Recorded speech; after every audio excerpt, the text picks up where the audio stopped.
Hi everyone, welcome to Kalam GS analysis centre. आज हम जानेंगे इस वीडियो में about Nobel prize in literature 2022।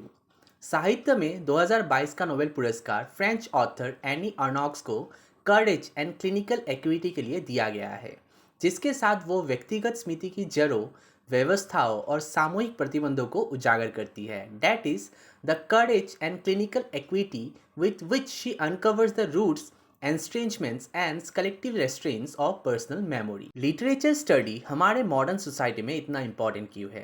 तो देखिए, इतिहास ना केवल अतीत का प्रवेश द्वार है, ये हमारे वर्तमान और भविष्य का भी सूचक है।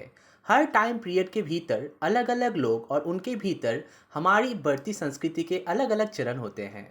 प्रत्येक व्यक्ति पहले अपने समय का एक प्रोडक्ट था।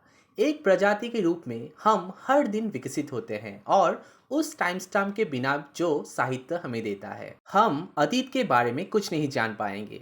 साहित्य एक व्यक्ति को समय से पीछे हटने और पृथ्वी पर जीवन के बारे में उन लोगों से सीखने की अनुमति देता है जो हमसे पहले चले थे। हम संस्कृति की बेहतर समझ प्राप्त कर सकते हैं और उनकी अधिक सराहना कर सकते हैं। हम इतिहास को दर्ज करने के तरीकों को मोनोस्क्रिप्ट्स के रूप में और भाषण के माध्यम से भी सीखते हैं। Let's come to the current topic. Annie Ernaux का जन्म 1940 में हुआ था and brought up in the small town of Yvetot in Normandy, France.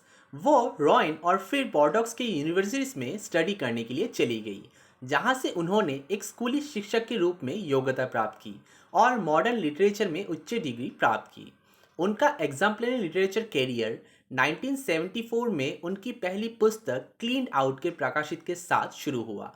उनके अदर मेजर वर्क्स में a women story, happening, a girl story, getting lost शामिल है। उनकी किताबें शरीर और कामुकता, इंटीमेट रिलेशनशिप्स, सामाजिक असमानता और शिक्षा, समय और स्मृति के माध्यम से बदलते वर्ग के अनुभव और इन जीवन के अनुभवों को लिखने के ओवररीचिंग क्वेश्चन के बारे में बात करती हैं।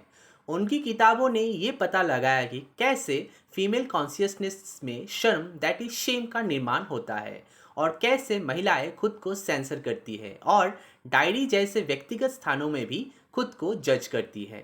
आई होप ये वीडियो आप लोगों को इंटरेस्टिंग लगा होगा। If you really like my video, please subscribe my channel and follow me on Facebook and Instagram for regular updates. Stay hungry, stay foolish. जय हिंद।